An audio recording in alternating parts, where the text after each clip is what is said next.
And this is a little bit more of my photo, going through the photos. Um, the next thing we will be talking about is H. Schwartz and Sons, probably kind of, I'm trying to go, I guess, from the oldest to the more recent. H. Schwartz and Sons. In my interview with my father, I think the one in '89, we really talked about how it first started. Quickly, my grandfather worked with a co-owned with a cousin a pipe company.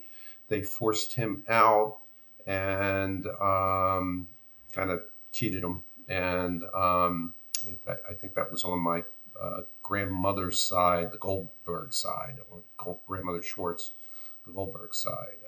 But anyway, my father, my uncle Aaron Schwartz, his brother, and their father Hyman started H. Schwartz and Sons, and it was maybe 1939, I believe, in Philadelphia. There's some pictures, um, and they started the pipe company. It was mostly used,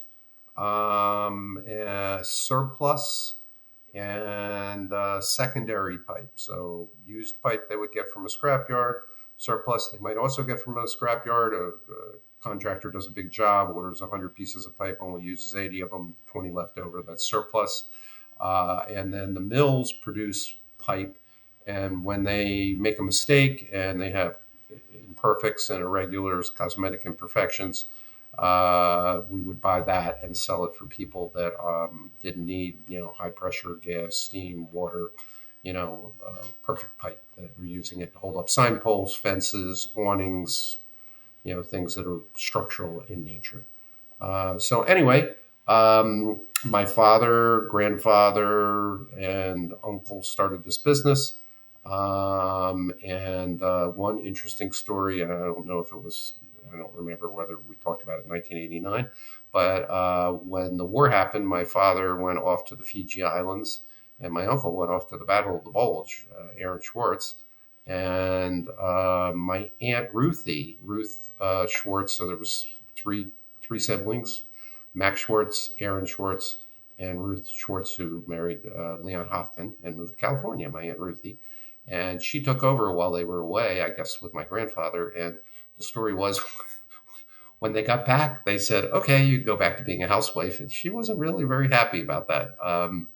I guess that was a story that was rather common when soldiers returned from World War II. But anyway, it's another story.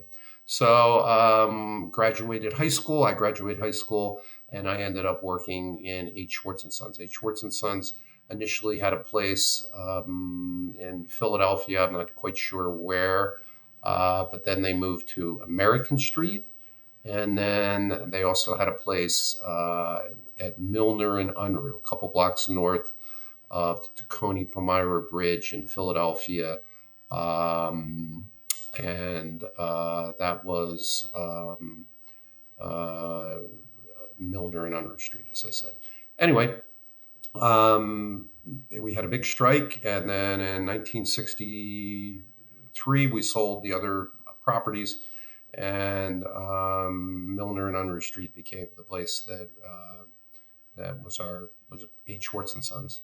And most of the time, or all of the time, I believe, my father and uncle, maybe most of the time, they had different people that were really running the business for them. At first, it was Bud Sigel, who went on to start National Association of Steel Pipe Distributors.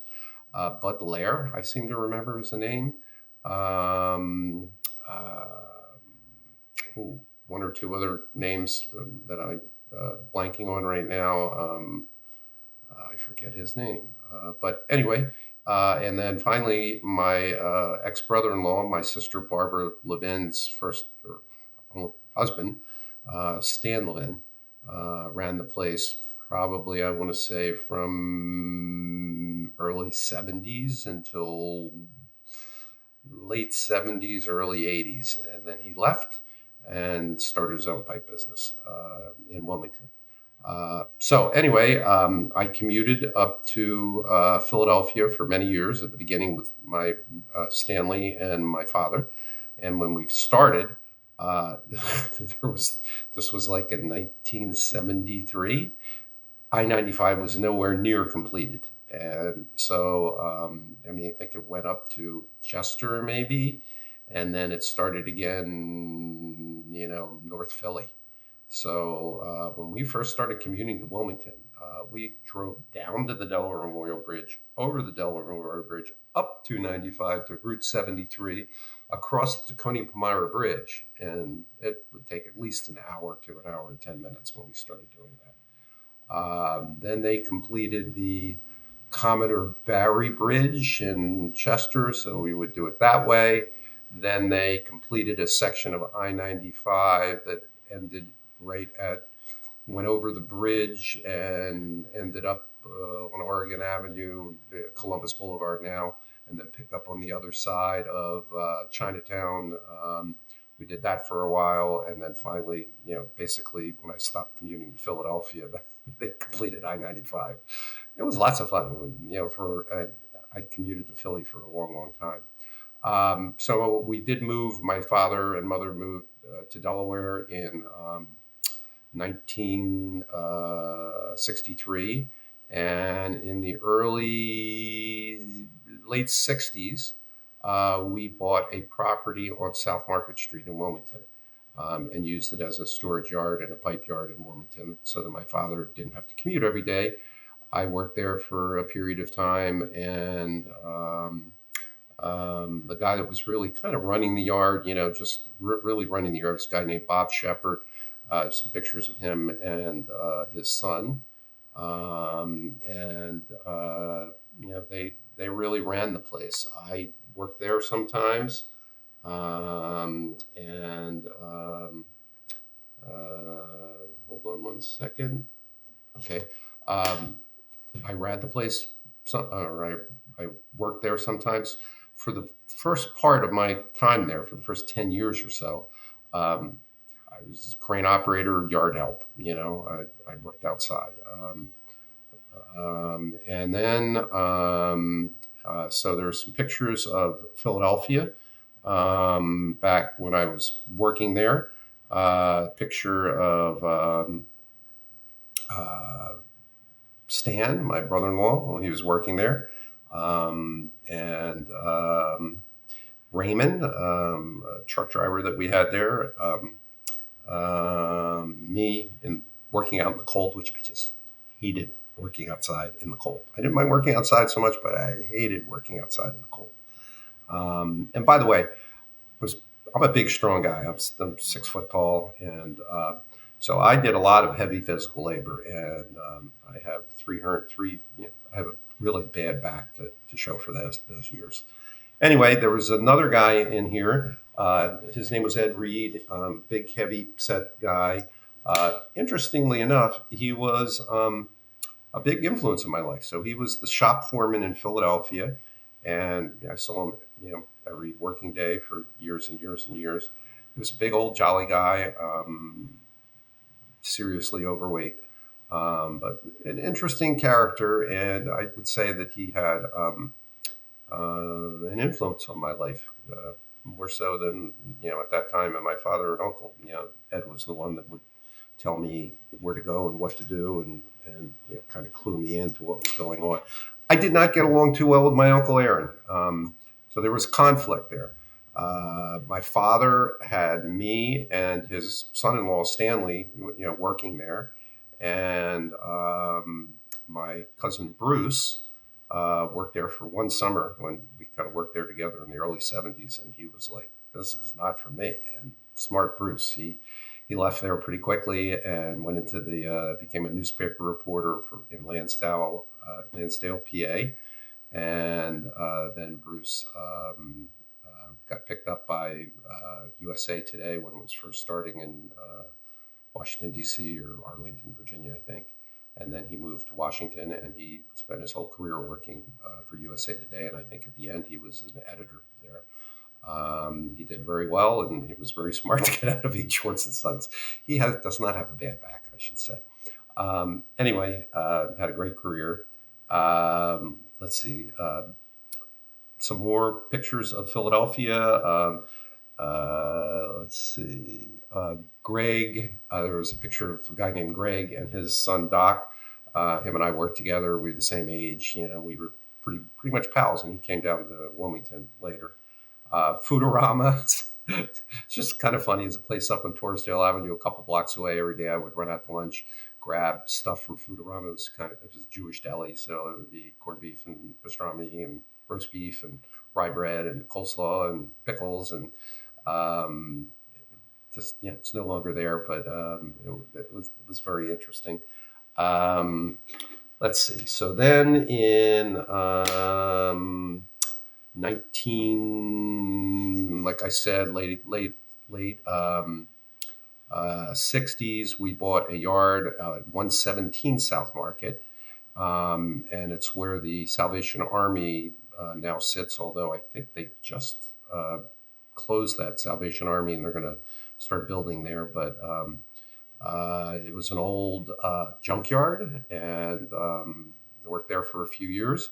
My biggest memory of that, two memories of that actually. One, um, in 1968, I was working there when the riots happened. Martin Luther King was assassinated, and we heard on the radio. And suddenly we saw the city, smoke coming from all over the city of Wilmington. We could see it very clearly from there because we were in the city of Wilmington. And we got on our car and drove home pretty quickly. I remember that. And then another time I was loading a truck, a pipe, and it was a thunderstorm. And I'm working in a pipe yard outside in a pipe yard. And so my father was there, and I'm driving the crane, loading the truck, and he's like, "Well, we got to get this truck loaded." I'm like, "Well, it's a lightning storm. This is probably not a great idea." Well, we got to get this truck loaded. So I just kept doing it, and I had gotten off the crane, and I was reaching out to grab the chain that was tying down the truck, and I hadn't touched it yet. Lightning hit the truck that we were loading. I said, "Dad, I'm out of here. Bye," and I left. So anyway, there was that. So anyway, there's a aerial photo of the yard and some old pictures of the Wilmington yard. Couple ones that were from 211 South Market Street. There's some pictures of Jamie and Marissa Cohen that came when they were kids, came to visit. I let them drive the forklift, and they came to visit. For a long time, we had both the Wilmington yard operating. So sometimes I went up to Philly, but most of the time I was in Wilmington at that point. And then let's see. In I want to say 1983 or so. So let's see, 73 to 83. Yeah, 1983. I was working in the yard, and my father and I had an argument. And he called me. Well, the kid doesn't know, and I said, "You know what? Yeah, I'm 28 years old. I'm not a kid. You know what? This is ridiculous. I'm done. I'm out of here. Goodbye." And I quit. And at that point, I was doing the video stuff, and I started taking classes at the University of Delaware, and then I went back to college. And it was a good thing that I did, because I switched from communications after a while to business, and I took marketing and accounting. And at that point, computers were in, so I learned how to work computers and how to do Excel and Word, and even learned a little bit of DBase, and I'm no computer programmer, but I learned enough that I was very comfortable with accounting programs, and so at that point, I was taking classes, and my father begged me to come back to Schwartz and Sons for the summer, and I came back for the summer, and he gave me a nice raise, and so I ended up staying there and never finishing college. But I had gotten quite a few business courses under my belt, and I stayed there and really kind of took over. And then in I want to say 88, H. Schwartz and Sons in Philadelphia, which was also operating with my uncle there and my cousin Joel. Stanley had left and started his own pipe business down the street from us in Wilmington. And a couple things happened. One, the building that we were in Philadelphia was a big old lumber yard made out of wood, and our machinery was really old. And we would cut and thread pipe, and there was oil, and we all over the floor, and we put sawdust on top of it. And our electrical lines were not like buried underneath; they were just a piece of pipe on top, with a wire going through it, a little cheap piece of pipe, and they would drop pipe on top of it, and it would break, and then we'd take the wires and tape them together. Well, shocker, we'd had a fire. And that place, we never thought, okay, it's steel pipe, how's it going to burn? Well, guess what?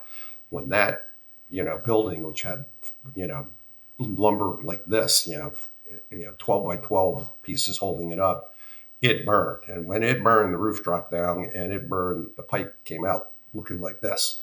And it was a total, there was some stuff that was outside that was saved, but anything that was inside was destroyed. And our insurance, we hadn't been constantly updating. So we would have old used equipment, mostly cranes, big old cranes, big giant cranes. And, we're talking, would move 6, 7, 8 tons, big bundles of steel pipe. We would get rid of an old one, get a new one, take the old one out back, use it for parts for the one that we bought, the used one we bought, but never think to, go to our insurance and change the serial numbers to reflect the fact that the old equipment's gone and the new and scrapped, and the new equipment, we bought new equipment and didn't change the serial number. So we had insurance, but we had this fire. We really weren't, we hardly had any money at all out of it. And we had canceled the insurance on the building because it was getting expensive. Big problem. And so that fire really did a job on us. And so there's some pictures of the fire. And then in 1989, I believe Stanley, his business, he went through a divorce with my sister, and they closed Ross Steel, the name of his company. And I took over H. Schwartz and Sons. Our bookkeeper in Philly had a heart attack. I instituted, an accounting program, BusinessWorks, and then I slowly started to resurrect H. Schwartz and Sons from the dead. And it was really, it was 20% of what it was at its peak by the time I took over, with a bunch of rusty old pipe. My uncle was still alive. My cousin Joel was there, and he would come down from Philly. We did not get along. He was not a good businessman, and I will not put too much more into that. We did not get along at all. So I really ran H. Schwartz and Sons and did my best to try to bring it back. And it wasn't easy, and nobody wanted to invest in it because my father and uncle, nobody knew who was going to live and who was going to get the business. And so we just kind of operated, and I went through the yard. There was a whole bunch of pipe that was unsorted and bent, and I went through it and sorted it and straightened it and sold it, and kept us afloat for a few years. And then in 1996, my uncle Aaron died. We bought out my Aunt Sylvia, and I took over and seriously started to try to rebuild the business. My father, kept coming in for a while, and then after a while, he stopped coming in. And I continued at H. Schwartz and Sons for the rest of my career until 2017. We stayed at 211 South Market Street until 2007. All sorts of construction and development had happened on the other side of the river, but nothing on our side. And then finally in 2005, they started building the high rises and the townhouses across the street from on A Street at South Market. And once they did that, I said to my cousins and my sister and my mother, still alive. My father had already passed away. And I said, time to sell this property, and there was a couple people that said maybe we should hold on a little longer. It'll be more valuable.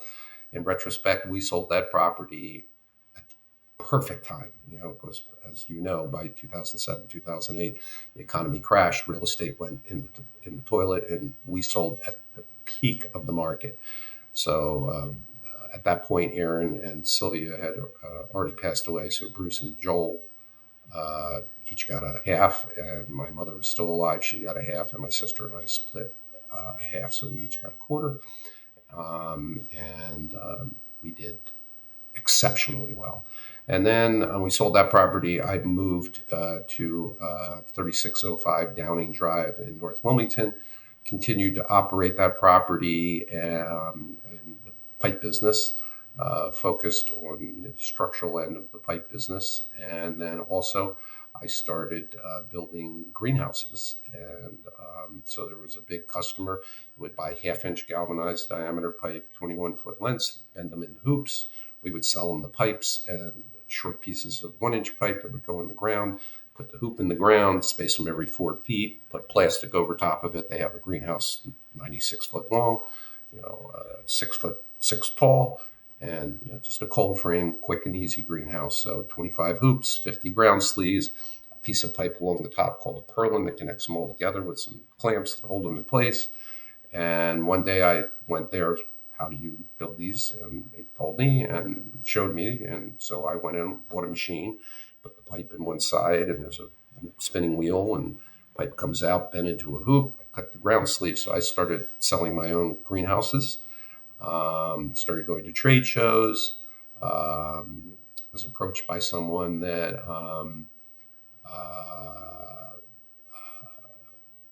was growing trees and using bamboo to stake up the trees. And the bamboo split, rot, frayed. They had to replace it every 2 years. So they said, can we use steel pipe? But most pipe comes in 21-foot lengths. We need 12-foot lengths. So if we buy a 21-foot piece of pipe, we have to cut 12 foot out of it. We have waste. Well, I could get mechanical tubing from Allied Tube in Philadelphia, already cut in 12-foot lengths in bundles. And I already was buying seconds from them. And so I decided to start selling tree stakes, metal tree stakes, made out of 3/4-inch galvanized EMT, electromechanical tubing conduit, electrical conduit, but rejects. And somebody said to me, Mike, instead of just selling EMT, you should, brand it, And I said, great idea. So Ultra Stake Nursery Tree Stakes was born. Ultimate staking solution. And bye bamboo, hello Ultra Stake. So I started advertising in American Nurserymen, and I sold hundreds of thousands, truckloads of these things. And it was a great business. I was already doing business with Allied, so I had credit. I had 30 days to pay. I could buy these things pre-cut at the 8, 10, and 12-foot leads, already bundled. I could send my truck up to the mill, so I didn't have to buy a whole tractor trailer load. I could buy, 10 bundles at a time if I wanted to, or a whole truckload. And I marketed these things, and they really, sold very well. And then sometime in the early 2000s, the price of steel went really high. And so I found out they were importing tree stakes, fiberglass tree stakes from China. There was a place in the United States that made fiberglass tree stakes. I went to the factory in Ohio. They told me how they made their stakes, which is using a UV inhibitor to keep them from breaking down in sunlight, a polyester veil. And so I knew someone that was an importer from China, spec'd the stakes that we wanted, and we started selling Ultra Stake fiberglass tree stakes. And we sold hundreds of thousands, millions. When I say millions, there was one customer that was doing little tiny trees, grafting little trees. So he was buying 1/4-inch diameter stakes, like a pencil, only 30 inches long, 40 inches long, something like that. And a whole container from China was 100,000 stakes, and he bought at least 10 of those containers over 10 years, 100,000 a year. And so it was that one customer was $1 million. Other people were buying, 1/2 inch by 10 foot, 500 at a time, whatever. And then in 2017, I closed my yard in Wilmington. I was in my early 60s. I was renting the place since we'd sold the property that we own on South Market Street. My landlord asked me, do you want to sign up for another 10 years? This was 2016. And I said, you know what? I don't. And so I spent a year just selling off my inventory, not buying anything new. And at the end, I scrapped a whole bunch that I couldn't sell. Sold my equipment, really old equipment, to one of my competitors, Peter. And then I kept my internet connection. I kept my phone number. And I still sold fiberglass tree stakes. And I still was able to sell some pipe. And I'm going to leave it there because you guys probably know the rest of what that is, or you should. And that is it, I believe, for all of H. Schwartz and Sons.